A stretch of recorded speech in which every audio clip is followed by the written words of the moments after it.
Welcome back to another episode, everybody. My name's Emery Wolfe. I say joining me is Nick Lamb. This is the second week in a row I've screwed this up, Nick. But That's joining fine. me is Nick Lamb. And we are just two camera guys, a show where we're going to talk about all things camera. Nick, I'm pumped about this one. It's a movie one. This is how this all started for me. So I got into it. I got a little bucket of popcorn. Oh, you got your popcorn. You didn't munch tell me it was on. going to be popcorn. Cool. I bought like one of those like theater style popcorn machines too. You have one? Very recently. Yeah. My popcorn machine broke like 2 weeks ago. So I bought this one on like just Facebook Marketplace. So how much did you pay for it? Working well, $30. $30. Nice. Yeah, good deal. Anyways, Nick, up on the screen already. We do have Dustin show, and we'll get to Dustin in a moment here. But we also have a video up here. It's the 25 best films of 2023. This particular video is a compilation video.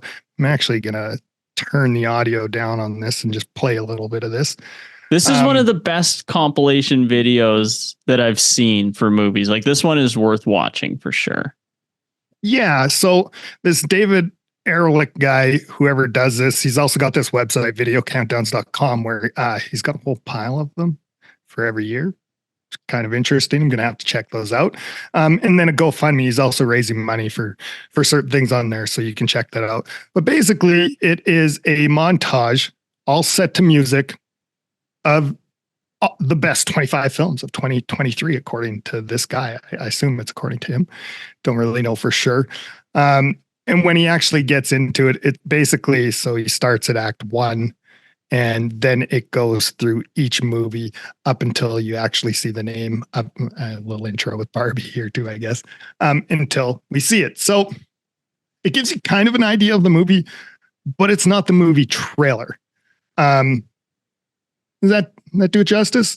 Yeah, I think that does it justice. It's an interesting way on showing the top 25 movies. It moves quick. It's got good pace to it. But what Emery and I are doing here is we're picking out, because we don't watch a ton of movies, to be honest, anymore. We're picking out our top 5 movies that we want to watch based on this movie or video clip. So kind of watched it, picked out the top 5 that we want to see, not based on the trailers, but based on this video. Yeah. So kind of like this, you're watching it without the audio and you're just seeing it. So, you know what, Nick, let's get into it. What are your top 5 movies from this that you have seen, have not seen, or you think are the best movies, just judging straight from this video? So these are the top 5 movies that I want to see based on this video. And it's in order from, according to the video, the lowest ranked up to the highest ranked. So first one was ranked them even too. You went like your number 1 pick. Well, so mine actually follows the list pretty closely from the lowest to the highest. So I would want to see his highest ranked video the most and his lowest ranked video the least. But so coming in 5 is Priscilla. 4 is Spider-Man Across the Spider-Verse. 3 is 1001. 2 is Past Lives, and 1 is Asteroid City. I'm loving this. We only have 1 that's the same. So mine actually is funny because mine went in the reverse order. So actually the first movie you actually seen in here, The Iron Claw, was the one I want to see the most. It just looks like a fun movie to me. That Lip from Shameless is in it. I like him. And then the next one was 1001. That's where we. Wow, that's our overlap. I would have never guessed that. My next one is The Autonomy of a Fall. Mm-hmm. And then Oppenheimer. I still haven't seen that. I almost feel like I should feel. I wanted to put it on the list, but I was basing it on this video. So.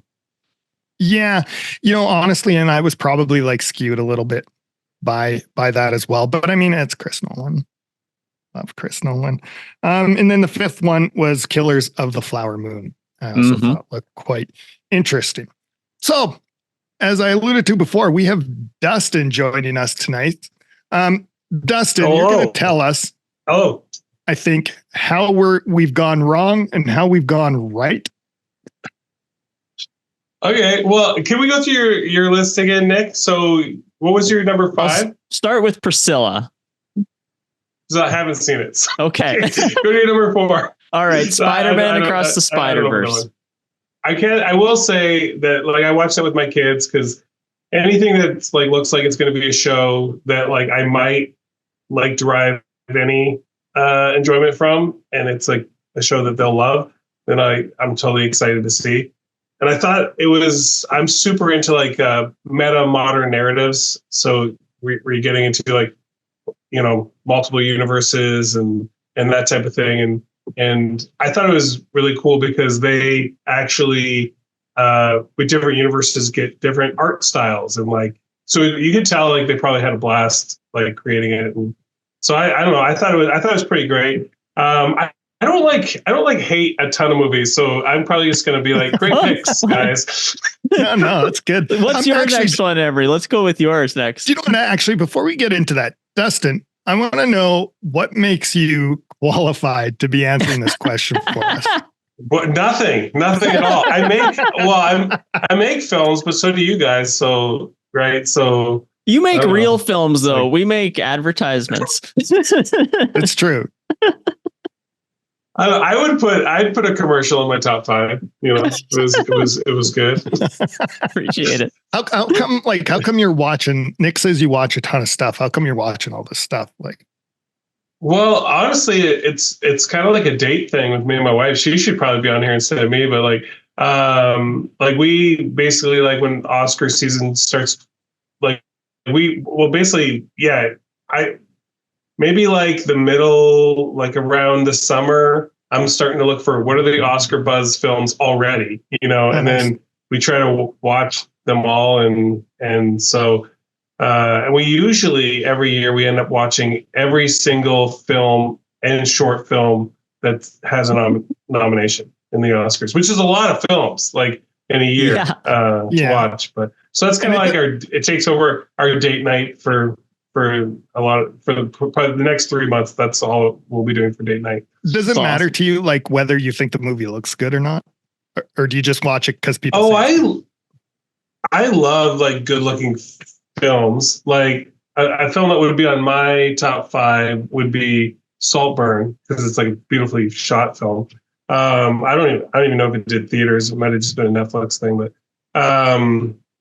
I love beautifully shot films. But to me, it's probably like the story and the characters that are the thing that I really care about the most. Cool. Going back to what Nick said, going back to my 5th pick, Killers of the Flower Moon. Anything to say about that one? I love that film. Like, I don't know. Like, I think a lot of people they think Scorsese, and they're like, oh, he's a great important director, but they don't really know a lot of his work.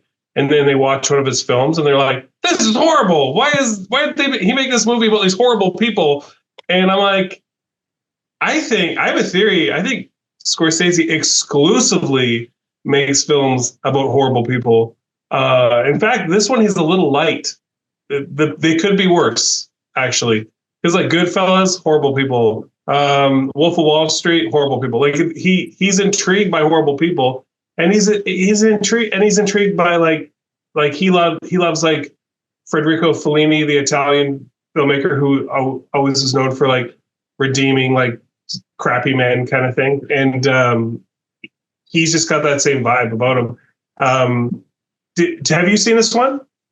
I have not. No, I just from this preview, what it looked like the story to me, it looked good. It looked kind of dirty, it looked kind of gritty. And that's something that does appeal to me. And actually the funny part is like the thing that does not appeal to me is Scorsese. But again, it's not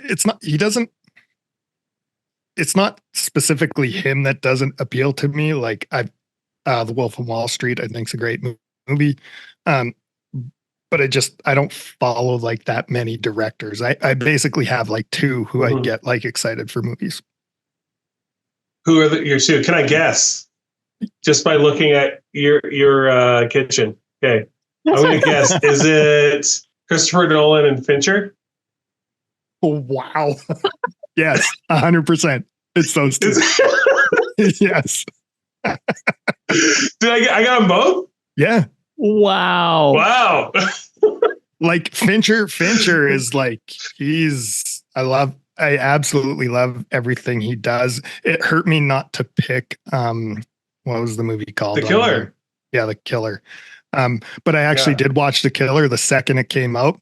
And yeah, it was fine. It wasn't my favorite show, but especially not of Fincher's. But I mean, I do pretty much love everything he's done and ever since Fight Club and Seven.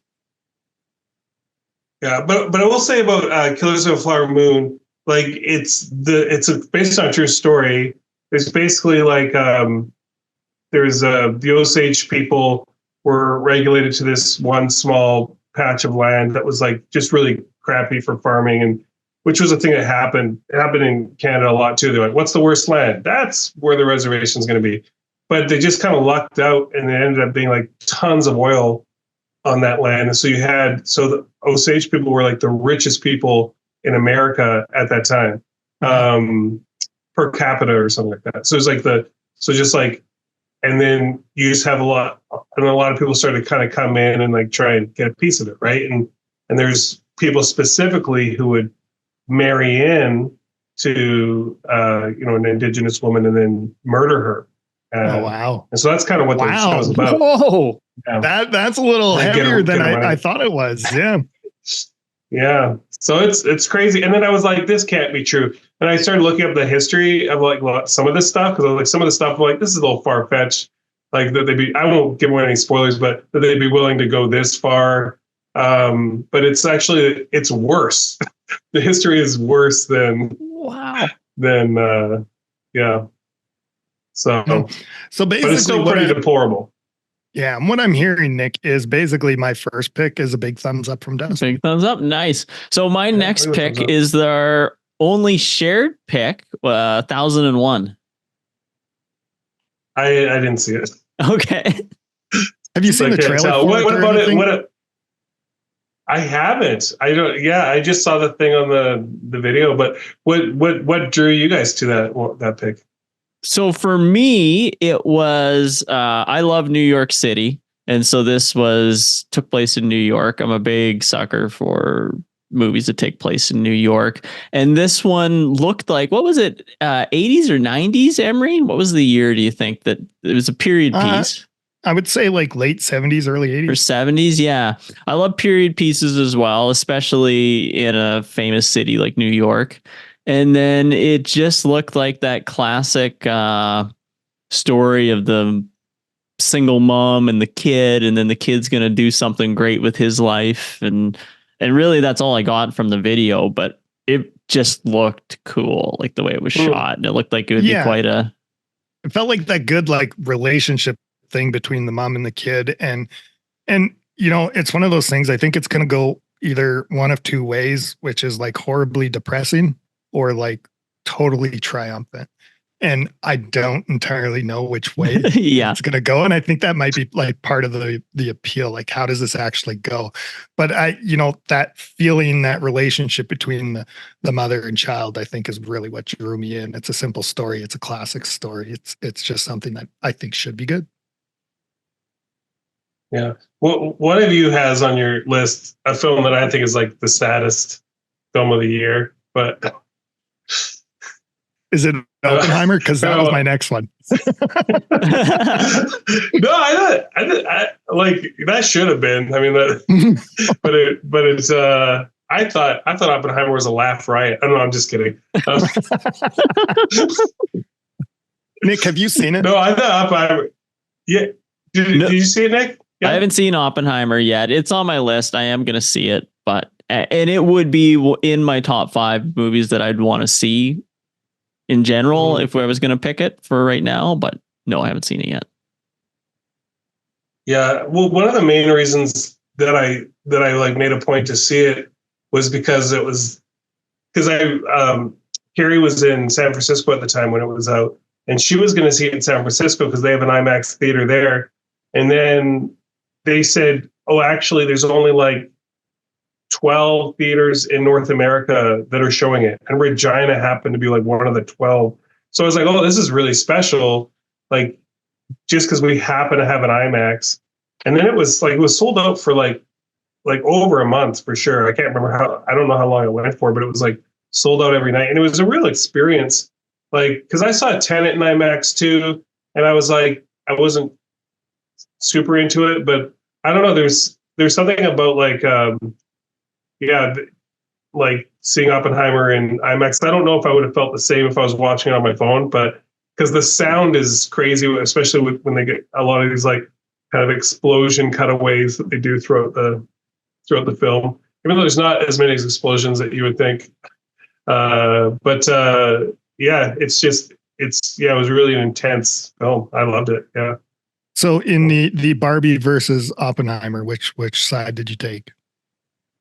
Oh, I took their side, which was the reason they did that whole Barbieheimer thing, because it was like, because they found out they're going to be opening the same day, and Greta Gerwig, who is in my top 5 favorite directors of all time, like, you know, I love Frances Ha, and there's an old indie film she did called Nights and Weekends. It's really amazing, but yeah, like, so she was kind of like, let's not compete. Let's do a thing where people go and see both of them. So I wasn't able to see them. I really wanted to see them both in the same day, back to back. But I mean, Oppenheimer's like 3 hours. So, but I saw them within the span of like the same 3 or 4 days. And it was just cool to see, like, you know, let's bring back going to the movies, you know, COVID's over. Let's do this, you know?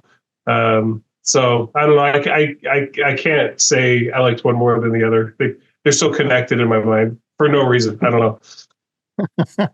Nick, what was your next one? My next one was Past Lives. And I'm not remembering which it was and why I picked it right now. Past Lives, it's a Korean film. And I'm gonna check that to make sure I'm right. Because it is Korean. Yeah, it's a Korean film, which is, a lot of people say, is Korean films. Korea is where all the best films are coming out now. So you got Parasite a couple years ago, like you know, Old Boy, like there's all these amazing like Korean films that are been just like happened in the last 10 years. And this is like kind of in that tradition. Were you gonna say something about it, Nick? So I'm remembering why I put it on the list now, because it looked like a beautifully shot film, and it had these scenes in it where I couldn't quite figure out what was going on, but it seemed like she was in love with this one guy, but then there was another guy, and it seemed like she'd almost lived 2 different lives. Now, I haven't seen the actual trailer from the movie, but it looked kind of fascinating from the video. Yeah, it's kind of based on sorry, go ahead. I was just going to say, I when you first said it, I thought it was maybe one of the animated ones. And there was one animated one. I don't remember the name of it that I thought looked good. It kind of seemed like it was almost like a Matrix Stories thing, but it looked like more anime, like Japanese instead of Korean. Yeah, The Boy and the Huron. I haven't seen that one. Yeah, that's the one. That's the one. That was like my final cut, was that one. Yeah, that was, but Past Lives, like, well, and the reason why people love Korean films so much right now is because they seem to have that mix that I think North American films can't quite get, where it's like amazing characters, amazing story with like brilliant like cinematography, you know. So whereas I think a lot of times like we might have like some really interesting indie film that's got a lot of great story and characters, but it kind of looks crappy, you know. Or like brilliant, like, what was that one? Last year there's a film had some weird name, like it was an American film, and it was like one of the best. I don't remember what it's called. But it was like one of the best shot films I'd ever seen. But the story, there's like no story, no character. It's like, so, you know, so it's kind of like it seems like North America, we go one or the other. But for Past Lives, the story is really interesting because I think it's something a lot of people can relate to. So it's about this woman she's married, but this guy that she was like, it was kind of her childhood love, comes to visit, and it's kind of like, okay, he's like, why is he coming to visit? Does he have like some, ulterior motives? And it is like, she is still in love with him. He is still in love with her. And I don't give away anything, but it's kind of like, but I think like a lot of, especially like, I feel like I know like tons of people who tell me it's like, oh, my high school girlfriend just hit me up on Facebook. I really like that it seems very realistic. Like, it shows her marriage to her husband is like a really realistic, and but realistic, but like a really good relationship. So it's not like, see, a lot of I feel like this is an American film. It's like, she's married to a dud. Here comes the stud. But this is like, oh no, she's like, she probably feels a little drawn to this old flame, maybe, but I mean, she's obviously like loves her husband, and so it's kind of, I would say it's like it feels really very realistic to me. So is it worth checking out? But oh yeah, I would totally check it out. But Having no story, no substance, and mediocre look, that's sort of like where Nick falls in. That's the type of thing Nick makes. That's his expertise. Just wanted to make sure I got that joke in. I actually think my next next movie I picked is the one that you think is probably the saddest on the list. And I kind of understand why, but it's The Anatomy of a Fall. Yeah. Yeah, did you see that, Nick? I haven't seen it, but so this was one that I wrote down, but it was one of the cross-offs. It was one of the last cuts from my list because the video made it look quite interesting. It was actually fascinating the way they pieced together their little bit of the trailer. Yeah, and I get like the sad point of view, like when they keep showing that fall over and over and over again. And like every time you watch it kind of pulled at your heartstrings a little bit. And I think that's sort of what I took away from this. Like, oh man, this is going to be like one of those things where it's emotional and you're like, I can't believe this story, or this actually happened, or someone went through this. Yeah, it's kind of like a courtroom drama. In a way, a lot of it revolves around that. It's interesting because I'm trying to remember if it was a long film or not, which is because with like Killers of a Flower Moon, it's like, yeah, I remember that's long. It's like, I mean, it was great, but it could have been like not 3.5 hours for sure. And Scorsese's like Irishman, that probably needed to be 3 hours. Killers of a Flower Moon probably didn't need to be, but I still enjoyed it, whatever. But Anatomy of a Fall, I think it was a longer one, but it feels like an hour and a half film. And basically, like, the setup is, there's a mom and a dad and their kid who is blind, living like in France, like kind of in an isolated area, and he dies. He's fallen off of a balcony. He dies, and they're not sure if he committed suicide or his wife murdered him. And so it's kind of like, and then you have the only witness, if you can call it a witness, is a blind kid, who is also, it's his mom that's being accused and going to court. Oh, wow. So it's like, there's a lot of like, yeah. And it was like, yeah. And I think it gets a lot, like, and why I loved it is because of like the relational elements that seemed really, really true. Like there's like there's an argument that the wife and the husband have. And like, I was like, well, me and my wife have never had that argument, but I was like, I could see us having that argument. It's like, it's very believable. Like it's all very rooted in like what feels like what real people would do and how real people would react. But it's incredibly sad, obviously, also. So is it like straight up documentary then? No, it's not a documentary. It's fiction. Oh, wow. But it's like, yeah, but it's just, yeah. So it's not true crime. It's untrue crime. But it's just, it's not even based on a true story. But it feels very real. It feels like the characters like feel very, very real, and like everything they do, you're like, that makes sense that they would do that. And it's kind of the reason why it's so sad, because no matter what happens, this kid's life is ruined, because obviously he has to go through life being like, my dad committed suicide, or he has to go through life being like, my mom killed my dad. Like there's no happy ending. There's no good outcome, right? I got more excited that it was like a documentary. Like, and I didn't know for sure. Like, it looked like it had reenactments. It looked like some of it might have been real. But I wasn't really sure. And yeah, like, I feel like if it's a true story, like, it just makes it even that more emotional. Yeah, unfortunately, unfortunately, these deplorable things did not happen. So my last one on the list was Asteroid City, which is essentially built for a video like that to get cut into a montage to music and songs and stuff. But yeah, this particular video did an amazing job of making that movie look outstanding. Yeah. I actually watched that, and so my family and I, we like probably one of our favorite cities in the world is Missoula, Montana.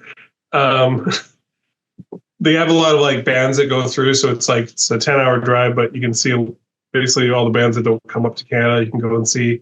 But also they have this art house theater there called the Roxy, and they really just like go all out with like, they try to make every film like an experience. So we went there, and like everything's kind of decked out in asteroids. So we saw Asteroid City there. Everything's kind of decked out in Asteroid City stuff. There's little like, astronaut stuff around, and I don't know. It's and they have this section that looks like a desert, and I don't know. It's so getting to see it at my favorite theater was awesome. But I would say it's great because if you like anything about Wes Anderson, I think you'll like it. So I think his last film, The French Dispatch, he took like one aspect of his filmmaking and just dove super like deep into it, which is where he has those shots that look like they're paintings. Like it's staged and like and framed so perfectly that you're like, oh, this is, you could like everything, any shot from The French Dispatch, you could do that. Also, like the Grand Budapest Hotel, you could probably do that as well. But this one, it seemed like, but a lot of people didn't like French Dispatch because they're like, well, it didn't have this element of Wes Anderson or this. But it seems like he took notes on like, what do people like about my movies? Oh, they like genius children. Okay, cool. They like frames that look like their paintings. Great. They like stop motion. Okay, great, because he did 2 stop motion films. He took like everything people liked about his films, and he put them into one film. So in my opinion, it's like the perfect Wes Anderson film. It's because it's got everything you want. It's the buffet of Wes Anderson. Wow. So here's my question about this. So I pulled it up on Rotten Tomatoes here. It's got a 75 from the tomato meter, a 62 from the audience. And this is sort of something I suspected.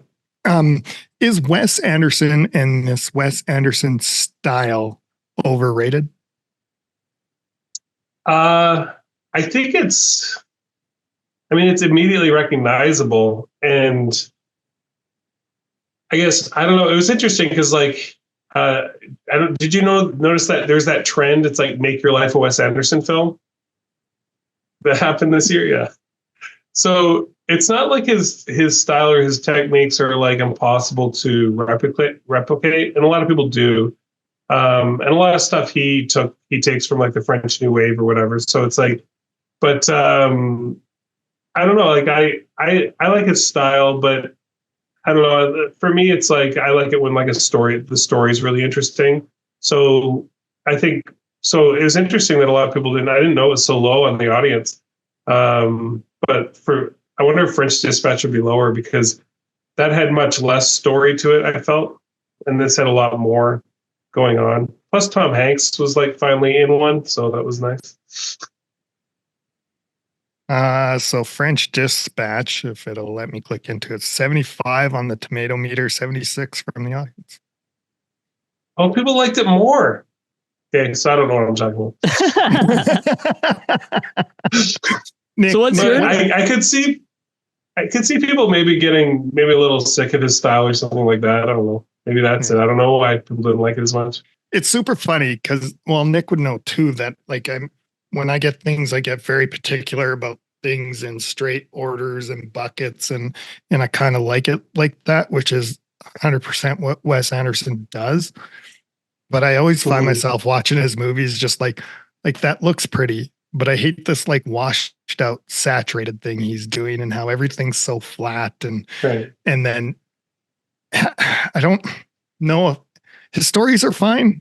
I feel like I probably underrate his stories because I get too like annoyed with the actual like visual of it, and that just sort of bothers me for whatever reason. And I don't. To me, it's like an arrogance thing. It's the same reason I hate Quentin Tarantino. Like he fills me with such like he's so egotistical about himself. He just bugs me, and I think I pull the same thing. So I'm a little bit biased, is what I'm saying. I like his shows. Yeah, no, I can definitely see that. But the visual look of it, the reason why I find it so interesting is because it's something that would be so incredibly difficult to do. It's not like you can just go out and just start filming kind of one of those Wes Anderson paintings. Like it's very difficult to find that background and that setup and put the talent in the right spot to make it work. It's not an easy one to pull off. And how perfect he makes it, right? Like it's literally perfect. Yeah, it's more like it's more like a commercial than a movie in a way, because it's every shot's got a lot of time spent on it. Yeah, it should be something I like, but I don't know what it is, rubs me the wrong way. And the last one I had was the Iron Claw. What'd you think of that, Dustin? You know what? I didn't see it. Carrie did though. What if what's it? Carrie! I love this. This is by far the best part of the best thing is that Carrie! Carrie! You can go get her, Dustin. I don't know. We'll see if she comes. Anyways, it looked like kind of a cross between something that's maybe a little more artsy and something that's less artsy, and I think that's kind of the appeal for me. And honestly, I feel I'm not a wrestling fan by any means, but it's a sports movie in my mind, and it's kind of fun. And it was sort of like, where do I cross this off? Where does it sit in like the Iron Claw, Oppenheimer, Ferrari scenario that was there? And I'm like, this is something I would more want to watch. It looks like it's got more of a story. And then it was between Oppenheimer and Ferrari for me. So Ferrari was also one of my last cutoffs. But yeah, the Iron Claw, it just looks like a good, fun movie. I can say I remember a couple of things Carrie told me about it. She said she loved it. It was also like based on true story, so she really got into looking into the background. She is not into anything about wrestling, but she said it doesn't matter. You don't have to be into wrestling. She loved it. And what was the other thing she said? Oh yeah, she said it was amazing how they were so great at making those guys ugly. She was like, they're not ugly guys. It's like bringing High School Musical dude and the bear, right? I mean, like those are good looking dudes. And she was just like, man, they just look horrible. So there's that. Yeah, that's always fun. And like it's got that like same feel as like Rudy to me, whether that is how the movie goes or something, but that's, how do you not like Rudy, right?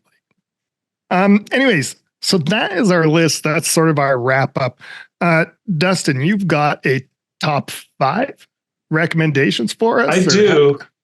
Sure. I'll do some recommendations. Like, yeah. So my number 5 was Maestro, which is it's a biopic about Leonard Bernstein. And I don't know if anyone else would be as into it, but do you guys know about the Enneagram? Are you into the Enneagram with the personality test? Yes, I am. Yeah. I think not a personality test, but a personality kind of thing for understanding yourself and other people. Yeah, I'm fascinated by that kind of stuff. We did one on the air, Emery, where we figured out your Myers-Briggs. Myers-Briggs. Oh yeah, so this is kind of like Myers-Briggs, but better. My wife would say she's an Enneagram facilitator.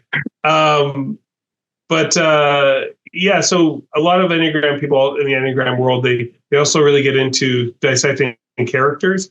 It doesn't always work in movies where the characters aren't well written because it's obviously not real people. But but Maestro is there. Plus, it is based on a real marriage, and it's based on the same Enneagram type that me and my wife are. So it's kind of interesting to see similarities. It's like, oh yeah, that's like us. Oh, yeah, that's like us. And this has Bradley Cooper in it, right? Yeah.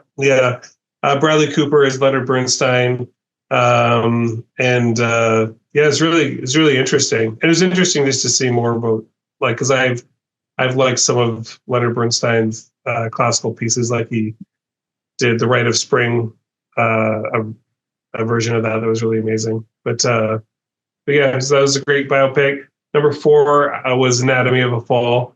Number 3 was Saltburn, because it felt like this mystery that you're like, I don't want to give anything away, but it's like it felt like this mystery that you were solving. Oh, I know what's going on, and you're like, well, you kind of maybe know what's going on, but you don't really know what's going on. Was Saltburn in this trailer thing, Nick? Yes, Saltburn. It wasn't though. Oh, it was. I thought it was. Good. It should be. I don't know. I don't. It's familiar to me for some reason, but I don't know why. He didn't exactly list out his top 25. You had to really be and he'd only put it on there for half a second, so you had to almost pause it and go back. A lot of people on Facebook were talking about Saltburn. For some reason, I was trying to figure out why are people even talking about this. And then I think it's because it's got some pretty shocking scenes, couple shocking scenes, maybe sexually shocking scenes. But so maybe that's why people were talking about it so much. I don't know, but I was just I saw it popping up on Facebook. I was like, what is this? I want to take a look at this. And I still don't know why people were talking about it, but I thought it was, definitely one of the best films of the year. And then my number 2 is Killers of a Flower Moon, and my number 1 was Asteroid City. So, wow. Number 1. I think if we're keeping score, Nick, though, 2 of them are mine. but they're higher up in the thing because Asteroid City's 1. So I don't know. I had to chart that out somehow. Do you know what? Actually, so while you were talking about this, I was bringing up the Rotten Tomatoes stuff for it, and maybe just a comment on this stuff. So Maestro is tomato meter 80%. Again, I don't know how much faith you put in Rotten Tomatoes, but tomato meter 80, audience score 61 for Salt. Yeah. And that something doesn't quite add up there to me. Saltburn, tomato meter 71, audience score 79. So almost kind of the opposite. So people liked it more than the critics. That's interesting. Yeah. I guess first off, do you put any weight into Rotten Tomatoes yourself? I don't not in the nitty gritty. If an audience says it was 60, and I think if it's 8, if it's 70 or above, it's probably going to be a good movie. I mean, in the big picture, I feel like they get it right. They get the terrible movies. If it's 33% on Rotten Tomatoes, it's probably not going to be that great. It's 33%. Yeah, and if it's 60%, it could be good. It could not be good. Who knows? And I feel like and it's all about personal preference too. So, what if you've made a movie I made a documentary and it didn't even make it to Rotten Tomatoes to get enough scores? So what do you rate something like that? I don't know. I've done that too. I've tried to get my stuff on Rotten Tomatoes, and it is tough because basically you have to hound journalists who don't want to give you the time of day, and I don't know. It's so I bet you there's lots of great films that don't even get on the list, So Do you have anything else you wanted to lead with, Nick? No, I'm good. I'm happy with that. That went awesome. I think it was wrap a it up, lot but of it was fun. great. Thanks, Dustin. You were amazing. Yeah. Oh yeah, no problem. Yeah, it was really fun. I was like, usually it's just me and Carrie talking about our, the film, so it's nice. We always try to rope friends in. We're like, hey, come watch this movie. You'll probably hate with us, You know what? Honestly, too, like I feel like Nick and I, we should make this like a yearly thing because it's fun talking about movies. We should actually bring Dustin back closer to once the movies get announced, like closer to Oscar season, see what he's looking forward to. They get announced tomorrow. Really? Oh, wow. I'll bring him back tomorrow. I love how both of us are just dumb about it. Just don't know. And Dustin's like, yeah, it's tomorrow, man. It's on my calendar. Right? Yeah, if we just did the show one day later, right? Yeah, it'd be perfect.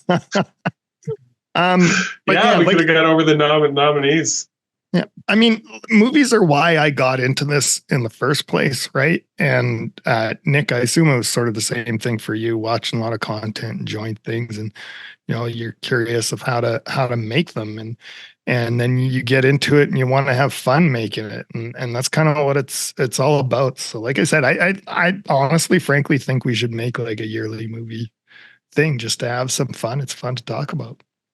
Because what you should do is when the list comes out, you should look at like do a deep dive on the 5 nominees for cinematography, and then you can.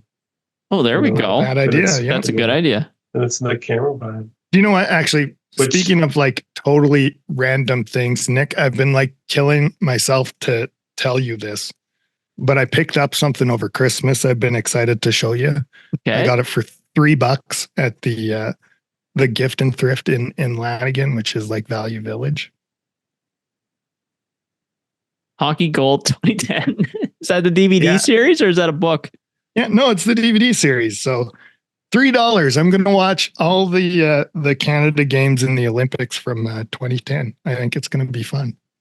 That's great. And I had one other thing I wanted to bring up. You ready for this one? Mm-hmm.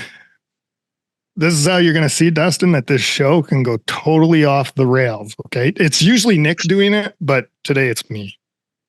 So often, Dustin, we've got this segment called the Shelf of Shame, where what we do is we talk about a piece of camera gear that we bought that we never used. It just sits on the shelf. And so then we have to put up our Shelf of Shame. So I'm assuming Emery's got something Shelf of Shame related, but maybe not.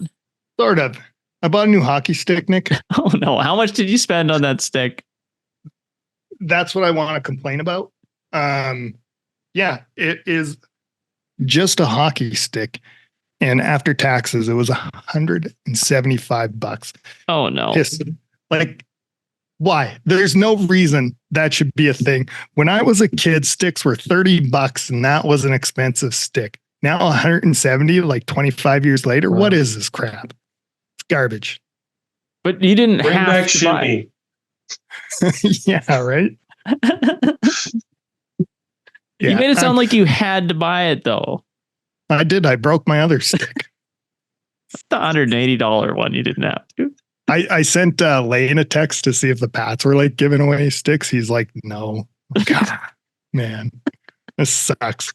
But yeah, it's I don't know. $175 on a hockey stick, and we wonder why people are having troubles affording things nowadays. When I was a kid, there was like McDonald's did a thing where you get a hockey stick. I don't even remember. This was like I can't remember how cheap it was. It was like super cheap. It was like $10 or $20 or something like that. I think it was $10 with $10 with a Happy Meal. Yeah, but they were just like you'd be using them like one game. They just like get destroyed. But they're cheap. So they were like a Russian stick. I remember the Russian writing on it. Yeah. Do you know what? I think that wraps up everything then for today. I've made my complaint about my hockey stick. I'm happy with that. And it was a fun episode. Thank you, Dustin, for coming on and showing me and Nick how it's actually done. And everybody out there, whoever's listening, watching, as long as you're having a good day, that's all that matters. And keep on having a great day. See y'all later. What? Keep on having a good day. Keep on keeping on. As long as you're having a good day. What if somebody's not having a good day? Well, hopefully we made their day better then. Oh, that sounds good. I like that.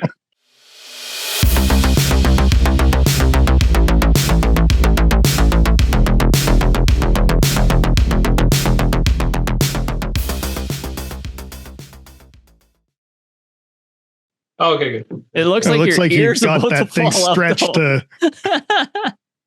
Yeah, I know. I'm worried. I used to have a really long cord, but I can't find it. So I'm concerned about your ear. What? That it's gonna. It's good. Okay, it's good. I can hear you. I'm just waiting. At some point in time, it's just gonna like rip out, and we'll see him like panicking to get it. That does happen sometimes. I gotta go to the hospital, guys. So I'll be right back.